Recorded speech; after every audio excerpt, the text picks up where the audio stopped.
¿Qué llevaría a una esposa a asesinar a su propio marido?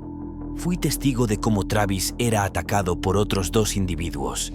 ¿Y qué tipo de posesión demoníaca haría que una madre matara a su propia hija mientras la mantenía pegada a la pared?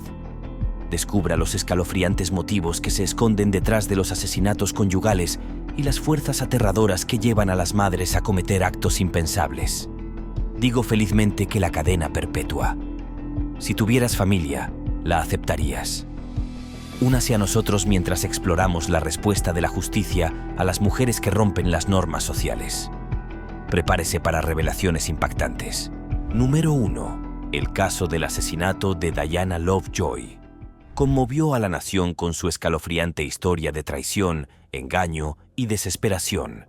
En el centro de la historia se encontraba una mujer cuya vida se sumió en la oscuridad, culminando finalmente en un impactante complot de asesinato a sueldo contra su exmarido.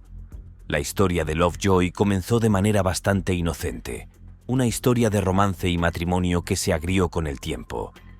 A medida que su relación con su marido, Greg Mulvey Hill, se deterioraba, Lovejoy se vio envuelta en una amarga batalla por la custodia de su hijo pequeño. Pero lo que comenzó como una disputa legal pronto se convirtió en algo mucho más siniestro. En un intento por recuperar la custodia de su hijo y librarse de su marido, Lovejoy supuestamente conspiró con su instructor de armas de fuego, Weldon McDavid, para orquestar un complot de asesinato. El plan era simple, pero horroroso. McDavid emboscara a Greg y le dispararía durante un enfrentamiento simulado, donde fingió una llamada telefónica a través de un teléfono quemador, diciéndole a Greg que se hacía pasar por un investigador, y le dijo a Greg por teléfono que tenía pruebas para demostrar que había abusado de su hijo y su esposa y que se usarían en su contra durante el proceso de divorcio. Por supuesto, no había pruebas, pero Greg llamó a su amigo Jason Kovac para que lo acompañara. Fueron a la dirección que le pidió la persona que llamó, que es un poste a lo largo de una zona sucia de Aina Soledad. Le dijeron que las pruebas se dejarían allí. Y, por supuesto, no había pruebas. Todo fue un montaje de McDavid y Lovejoy para matar a Greg.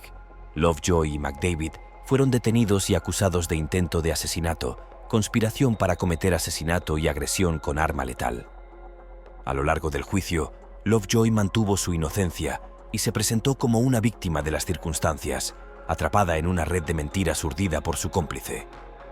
Sin embargo, la fiscalía presentó un caso convincente, que incluía mensajes de texto y conversaciones grabadas entre Lovejoy y McDavid, que parecían encaminar más allá de toda duda razonable.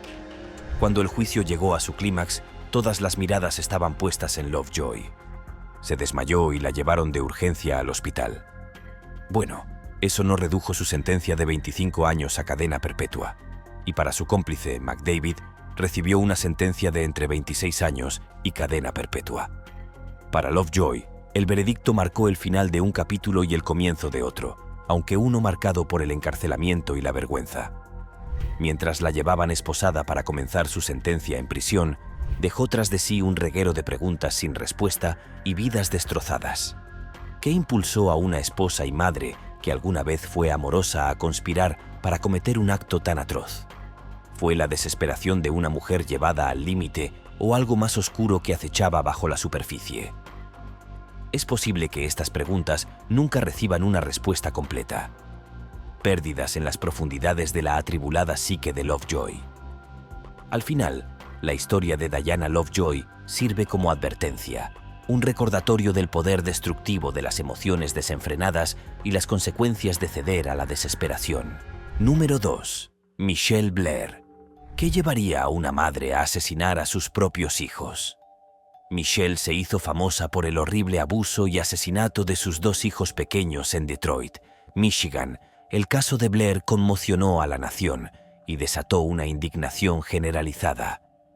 La problemática historia de Blair con las autoridades de protección infantil se remonta a años atrás.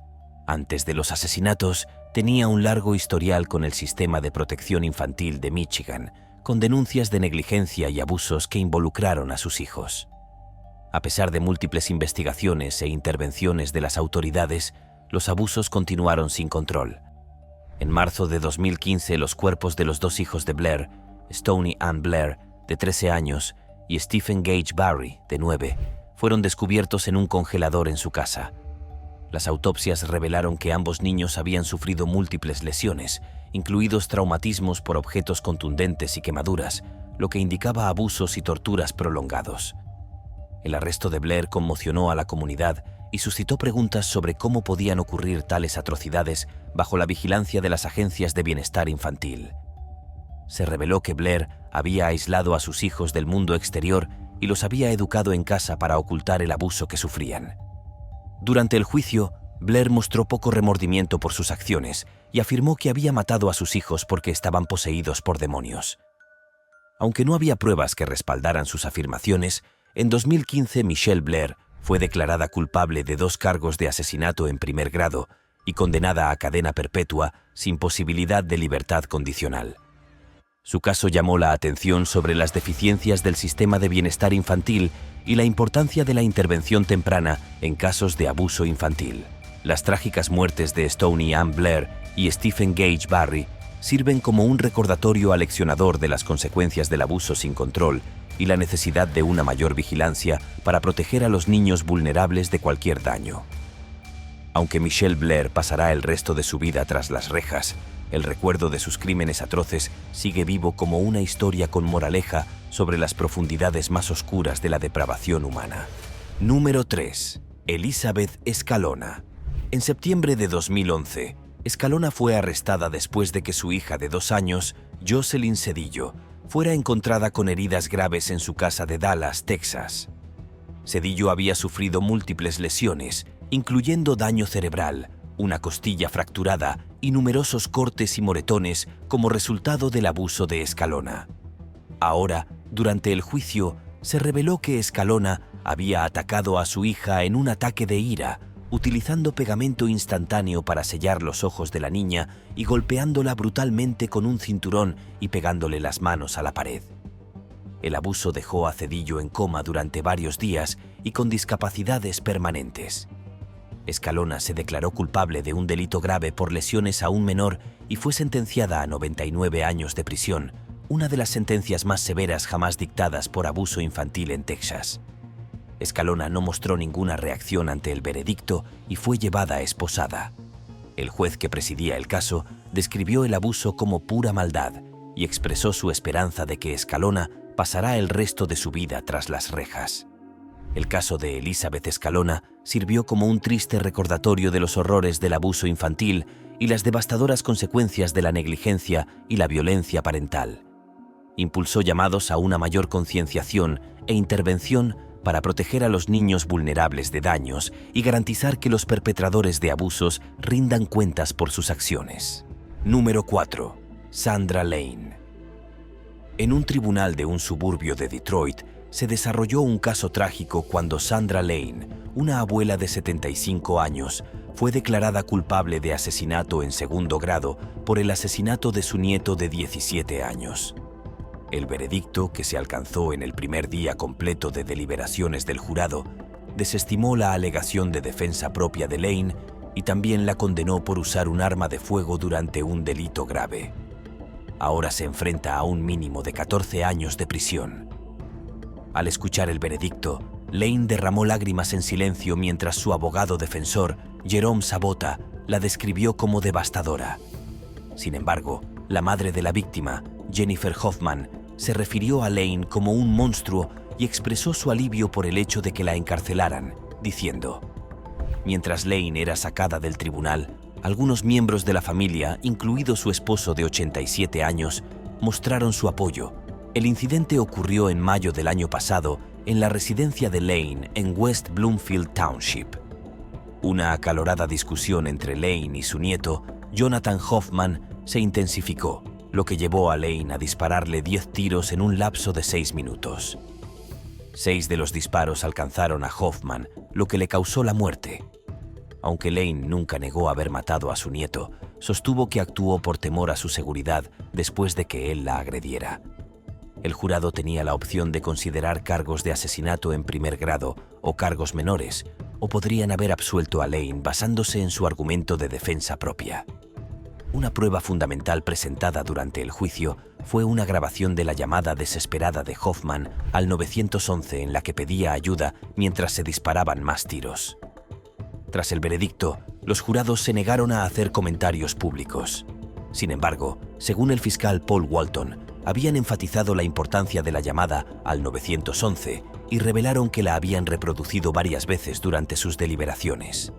Walton también destacó la falta de urgencia de Lane al buscar asistencia médica para su hijo Grayson.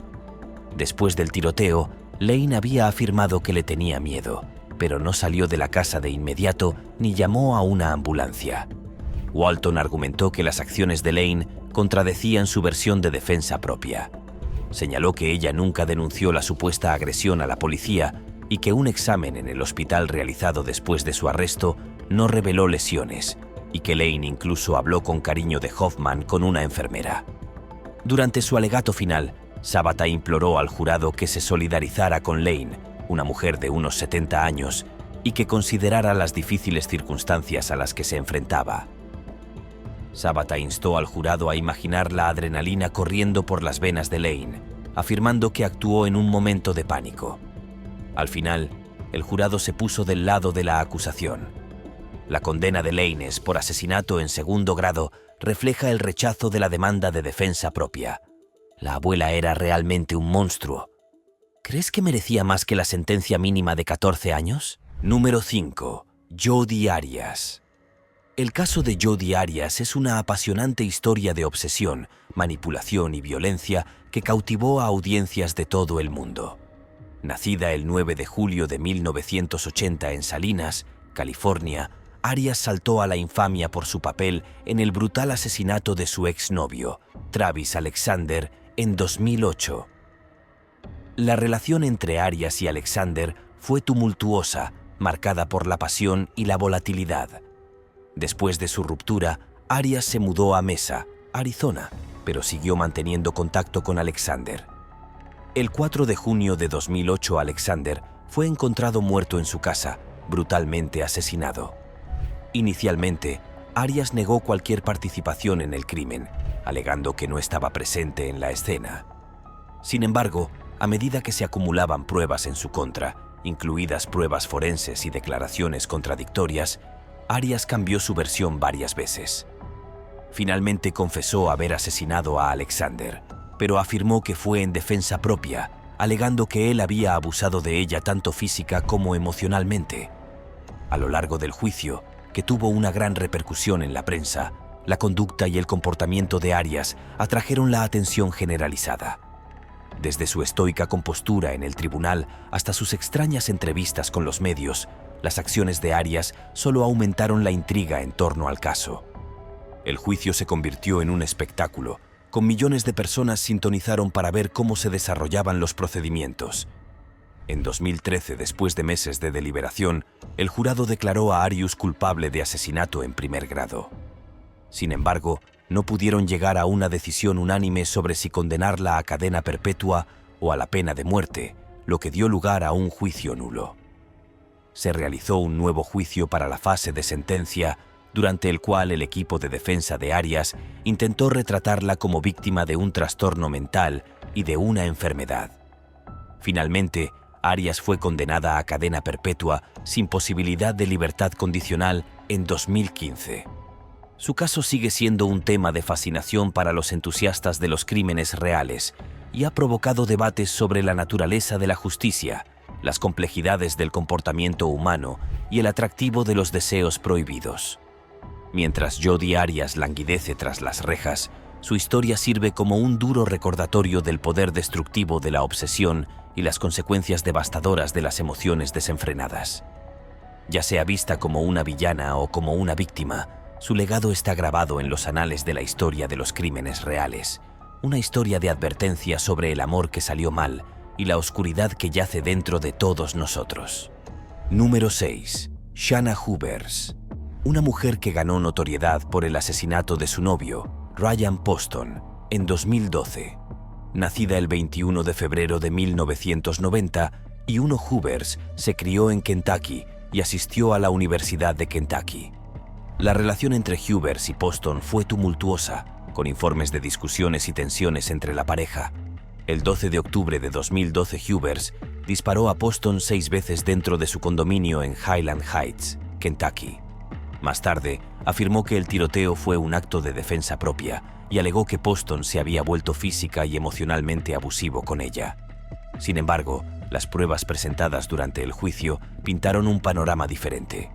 Los fiscales argumentaron que el asesinato fue premeditado, citando el comportamiento de Hubers antes y después del tiroteo.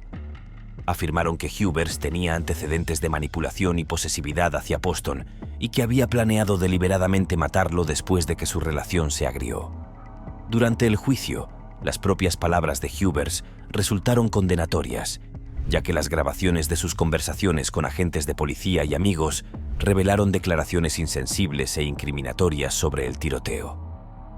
En abril de 2015, Shayna Hubers fue declarada culpable de asesinato y sentenciada a cadena perpetua con posibilidad de libertad condicional después de cumplir un mínimo de 20 años. Sin embargo, en 2018 su condena fue revocada debido a la mala conducta del jurado y se ordenó un nuevo juicio. En el nuevo juicio de 2018, Hubers fue nuevamente declarada culpable de asesinato y recibió la misma sentencia de cadena perpetua. El caso de Shayna Hubers sigue siendo un tema de fascinación para los entusiastas de los crímenes reales, ya que plantea preguntas sobre la dinámica de las relaciones abusivas, la naturaleza de las demandas de legítima defensa y la búsqueda de justicia en casos de violencia de pareja. Número 7. Shelby Isaac. En un caso trágico y desgarrador que sacudió a la comunidad, Shelby Isaac, de 19 años, fue condenada por los brutales asesinatos de una mujer embarazada, un hombre y un feto en los apartamentos Sycamore Lake. El juicio captó la atención del público y reveló una escalofriante historia de traición y violencia. La sala del tribunal estaba tensa mientras Shelby Isaac, acompañada por su abogada defensora, Lauren Fuchs, esperaba el veredicto. El peso de los cargos se sentía en el aire y la expectación era palpable cuando el juez James Lamy comenzó a leer los cargos de homicidio en segundo grado. El mundo de Isaac se hizo añicos. Abrumada por la emoción, se desplomó y sus gritos de mamá resonaron en la habitación y perforaron los corazones de todos los que los oyeron. La fiscalía había presentado un caso convincente, argumentando que Isaac había orquestado los asesinatos durante un robo de extensiones de cabello. Se alegó que Isaac se había reunido con las víctimas de Eddie Tate, Doss y Edwina Thomas con el pretexto de comprar extensiones de cabello, pero tenía motivos ocultos. Los fiscales pintaron una imagen de Isaac atrayendo a Tate hacia su muerte, abriendo fuego contra el auto donde estaba sentado con su novia embarazada. Durante todo el juicio, las emociones estuvieron a flor de piel. Las familias de las víctimas expresaron abiertamente su dolor y su pérdida en cada lágrima derramada. Gloria Tate, la madre de Eddie, habló del vacío que dejó la ausencia de su hijo. La abogada defensora de Isaacs, Lauren Fuchs, montó una defensa vigorosa, cuestionando las pruebas y la credibilidad de la testigo clave de la acusación, Victoria Cadenhead. Fuchs argumentó que no había evidencia física que vincula a Isaac con la escena del crimen y señaló inconsistencias en el testimonio del caso. La defensa sostuvo que Isaac no tenía antecedentes penales y sugirió que la huella dactilar encontrada en el auto de Tate había sido dejada durante un encuentro anterior cuando Isaac compró extensiones de cabello. El juicio se convirtió en una batalla entre narrativas, un choque de perspectivas opuestas que buscaban dar forma a la verdad. El jurado tuvo la difícil tarea de determinar el destino de Isaac, deliberando sobre las pruebas presentadas ante ellos.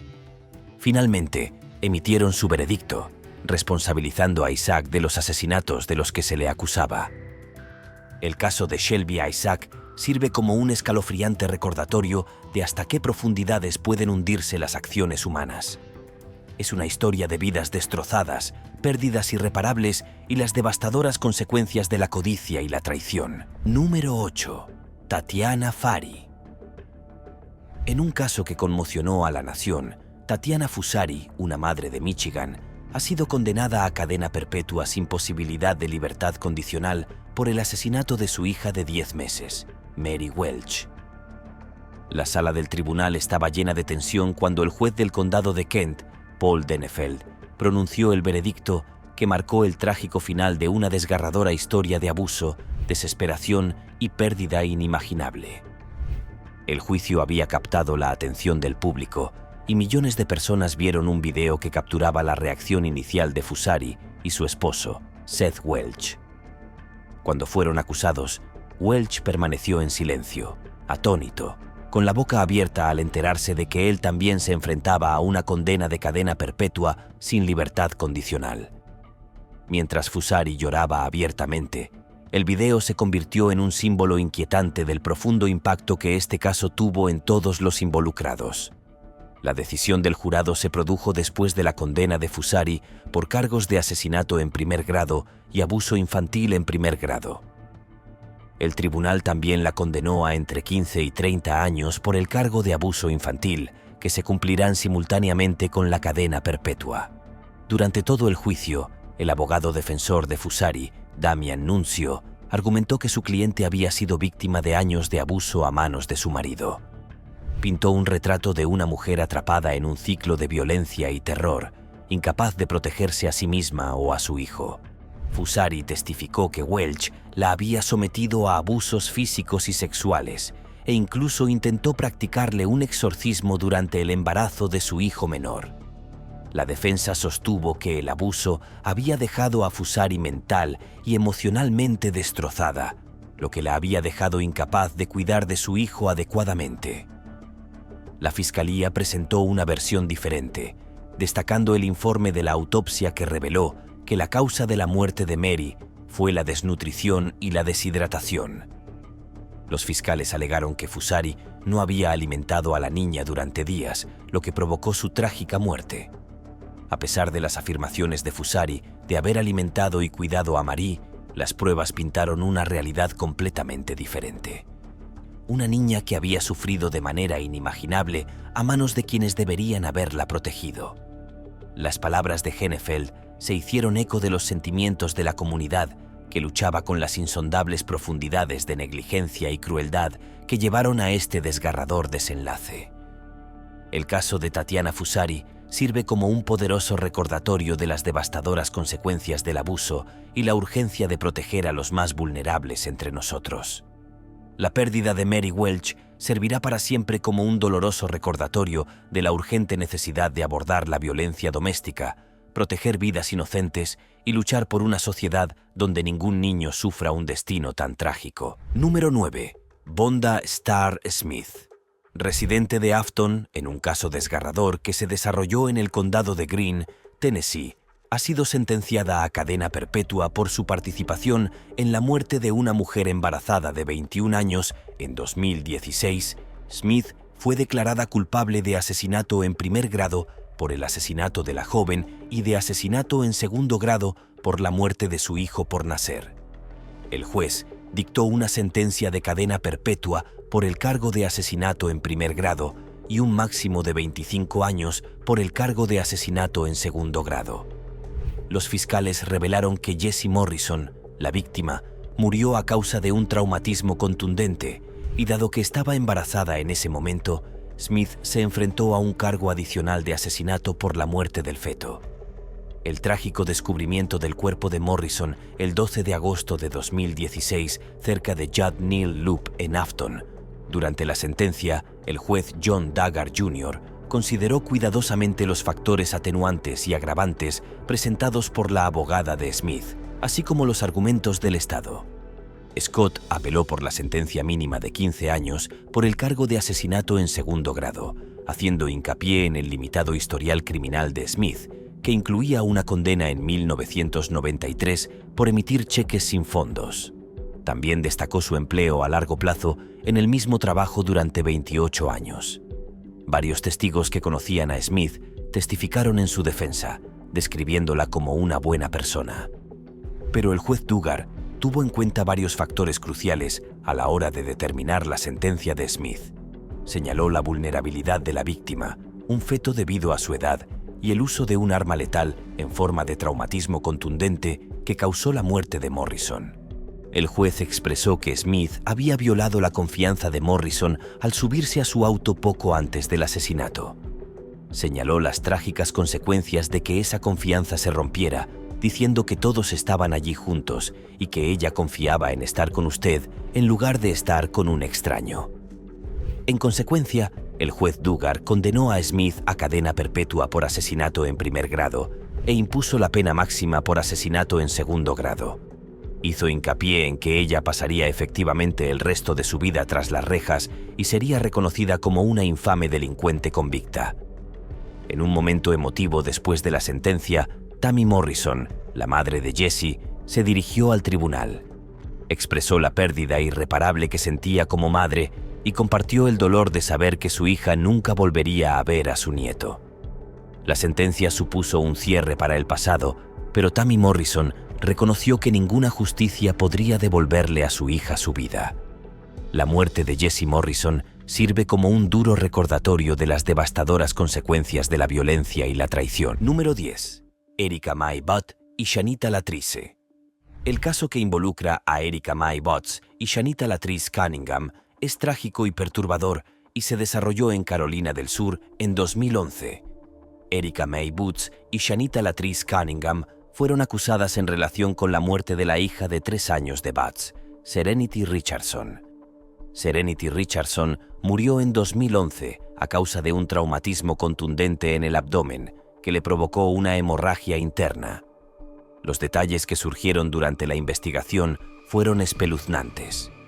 El cuerpo de Serenity presentaba signos de abuso generalizado, incluidas costillas rotas y otras lesiones, lo que indicaba que había sufrido agresiones físicas repetidas durante un período de tiempo. Tanto Erica Mae Butts como Shanita Latrice Cunningham fueron arrestadas y acusadas de homicidio por abuso infantil. Las autoridades creían que ambas mujeres habían sido responsables de someter a Serenity al abuso sostenido que finalmente la llevó a la muerte. Durante el juicio, se reveló que Butts y Cunningham habían sometido a Serenity a palizas brutales y otras formas de abuso durante un período prolongado. La fiscalía pintó un retrato de una niña pequeña sometida a un sufrimiento inimaginable a manos de quienes deberían haberla protegido. En 2013, Erica Mae Butts se declaró culpable de homicidio por abuso infantil y fue condenada a 20 años de prisión. Shanita Latrice Cunningham también se declaró culpable y recibió una sentencia de 20 años de prisión. El caso del asesinato de Serenity Richardson conmocionó a la comunidad y desató la indignación en todo el país. Fue un duro recordatorio de la vulnerabilidad de los niños y de la importancia de proteger a quienes no pueden protegerse a sí mismos. Si bien los procedimientos legales han traído cierta justicia para la Serenidad, su trágica muerte es un ejemplo desgarrador de las consecuencias del abuso y el abandono infantil.